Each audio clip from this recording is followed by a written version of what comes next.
Hello मेरे प्यारे भाई, कैसे हैं आप सब? उम्मीद करते हैं मस्त हैं।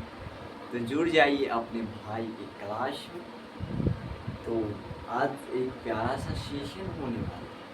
आप लोगों को बता दें कि बीच में हम कुछ काम के कारण वीडियो नहीं बना पा रहे थे, तो आप प्रॉपर तरीके से हम आ गए हैं आप लोगों के साथ।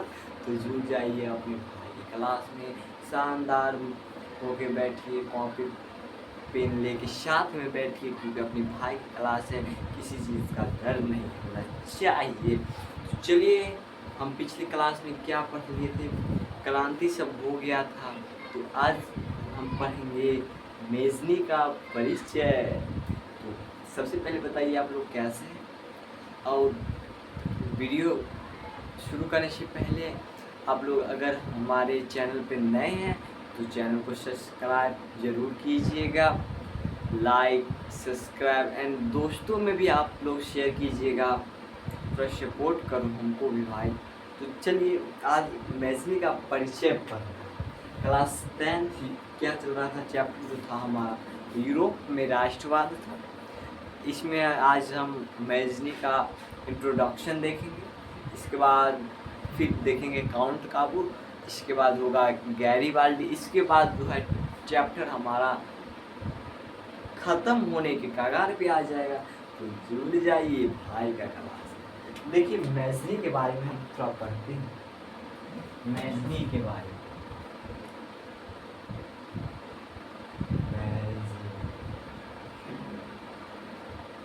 अगर आपको नोट्स के संबंध में जानना है तो आज हम इंट्रोडक्शन से देंगे, लिख के हम आपको बताएंगे सिर्फ क्या क्या थे। अगर आपको नोट्स लेना है तो इसको कांटेक्ट जरूर कीजिएगा। जल्दी हमारा एक सीरीज आने वाला है जिसमें हम लघु के प्रश्न को पूरे एकदम बढ़िया तरीके से हम कवर करेंगे। तो जुड़ जाइए, ये कांटेक्ट कीजिएगा, ठीक है। तो चलो, अब देखिए मैजनी जो है वो मैजनी कौन है। सबसे पहले बात तो देखिए, मैजनी जो है एक साहित्यकार का मतलब वो किताब लिखते थे, कहानी वहानी होता है, वो साहित्य का गणतांत्रिक विचारों का समर्थक और योग्य सेनापति थे। क्या थी योग्य सेना, मतलब सेनापति नहीं, जो सेना का संचालन करता है, सेनापति थे। तो ये क्या क्या थे, एक साहित्यकार जो किताब लिखता है, साहित्यकार,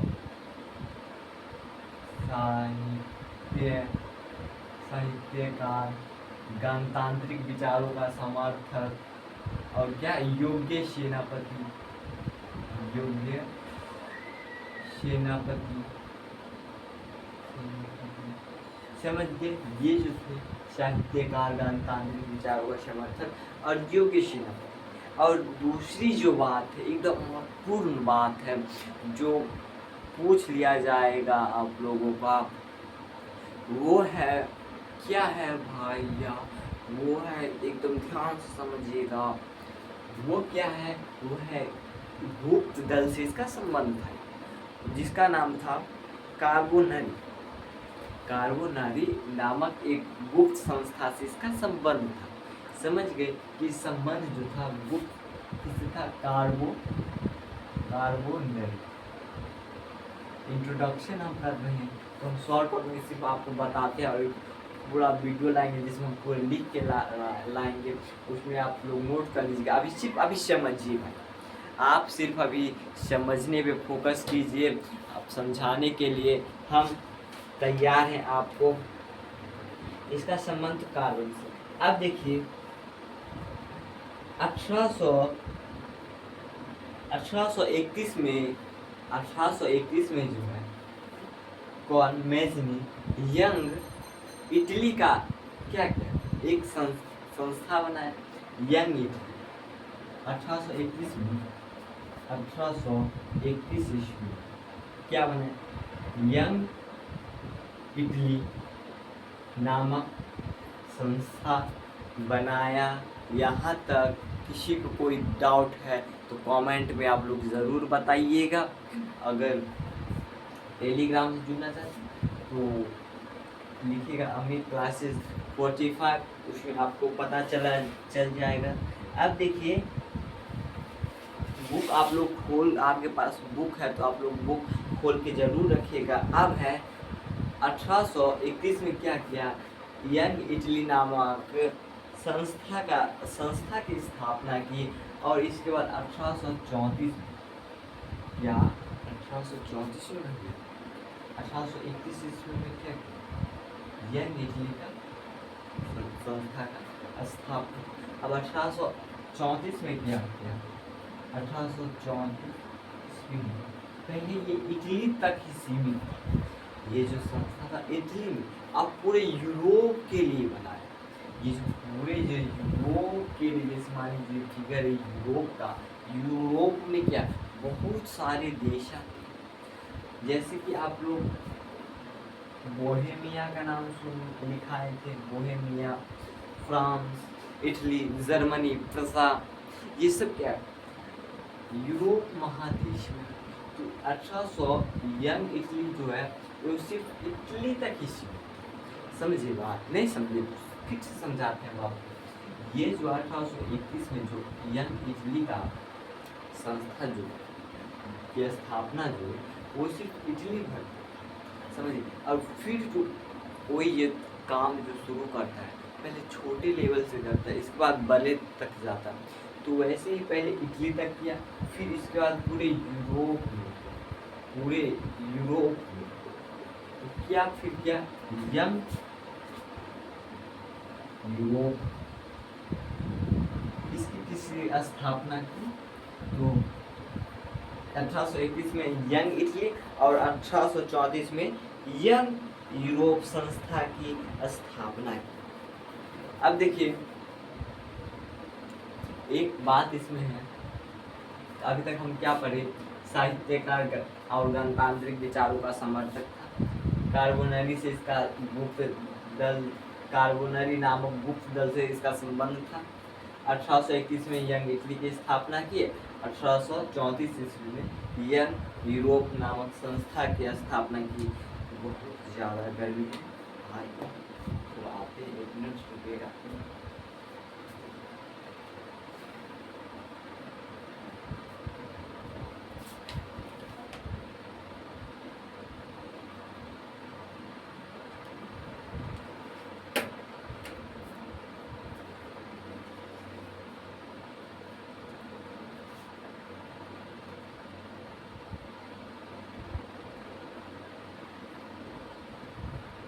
अब देखिए एक इससे पहले की जो एक बात है वो क्या है, 1830 में जो है, 1830 में मैजनी जो है मध्य और उत्तरी, मध्य और उत्तरी इटली का एकीकरण करना चाहा, लेकिन गौर से सुनिए, ऑस्ट्रिया का जो चांसलर था क्या, कौन, मेटरनिख।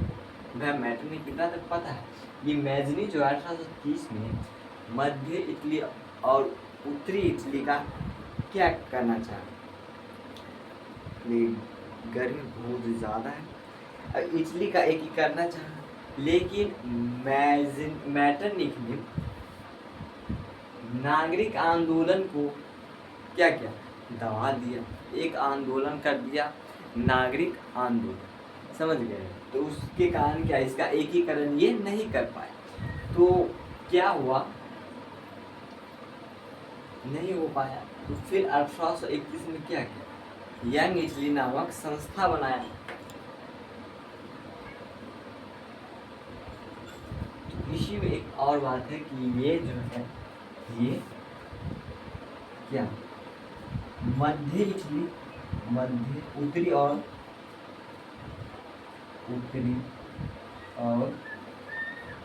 मध्य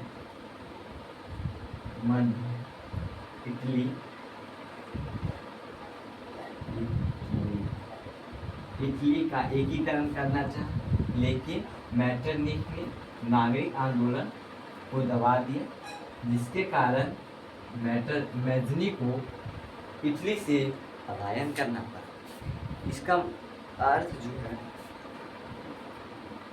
पलायन का अर्थ है कि इटली को छोड़कर वह दूसरे देश चले गए। यहाँ तक समझ गए तो कमेंट में यस कीजिएगा। तो अभी हम क्या क्या पढ़े मैजनी के बारे में। साहित्यकार थे और गणतांत्रिक विचारों का समर्थक और योग्य सेनापति थे। बिल्कुल भैया समझ गए। अब देखिए डिवीजन आपको करना है तो हम आपको एक बेस्ट तरीका बताएं। अब देखिए जैसे कि आप नोट्स बना लें, समझिए दिमाग में रिकैप नोट्स बना लिए हम। अब क्या कि उसको एक बार अच्छे तरीके से पढ़ेंगे, एक दो बार अच्छे से तरीके से पढ़ लिए। इस बार क्या करेंगे अपने मन में पहले उसको सोचेंगे। मैजनी साहित्यकार और गणतांत्रिक विचारों का समर्थक था। उन्होंने 1821 में यंग इटली की संस्था की स्थापना की। 1834 में यंग यूरोप की स्थापना की। ऐसे याद कीजिए। और दूसरा ऐसे हो जाए तो आप लोग लिख लिख कर याद कीजिए, समझ गए। रटिए नहीं, रटने से अगर देखिए आप रट देखिए विद्यार्थी दो टाइप, एक रटने वाला होता है और एक याद करने वाला। एक क्या होता है, एक रटता है एक और एक याद करता है। जो रटता है ना उसको 2 दिन तक याद रहता है, 2 दिन तक याद रहेगा आपको।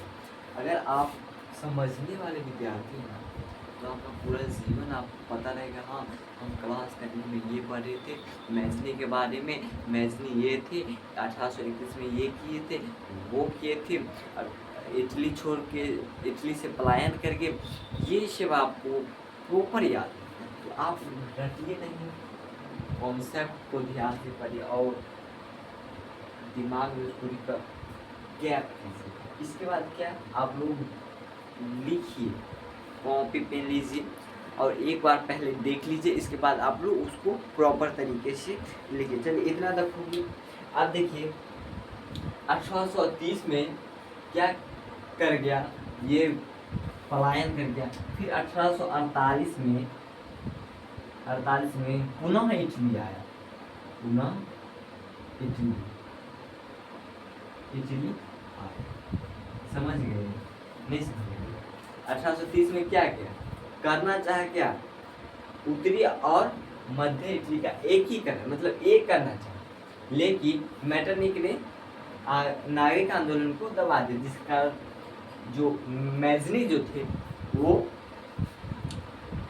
इटली से पलायन कर गए। इसके बाद 31 में यंग इटली बनाए और 1834 में यंग यूरोप। इसके बाद 1848 में पुनः इटली आए। ये इतना तक आप समझ गए। अब देखिए मैजनी इटली का एकीकरण कर गणराज्य बनाना चाहता था, लेकिन सार्डिनिया पिटमाउथ का शासक चार्ल्स एल्बर्ट सार्डिनिया, अब देखिए सार्डिनिया और पिटमाउथ का जो शासक था चार्ल्स एल्बर्ट, वो एल्बर्ट अपनी नेतृत्व में प्रांत का विलय करना चाहता, मतलब विलय का अर्थ वह अलग करना चाहता। इतना तक समझ गए। अब देखिए आगा जो है सार्डिनिया और पिडमाउंट का जो शासक कौन थे, चार्ल्स एल्बर्ट थे। इसके बाद देखिए वो इटली को धर्म राज्य बनाना चाहते। इसका ख्वाब अलग, उसका ख्वाब अलग। समझिए ना, क्या चाहता था एल्बर्ट, विलय करना चाहता था। पोप का अलग इच्छा था कि हम इसको धर्म राज्य बनाएं। इसके बाद आगे क्या हुआ, इसी तरह विचारों के टकराव के कारण इटली का एकीकरण के मार्ग में अवरुद्ध हो गया।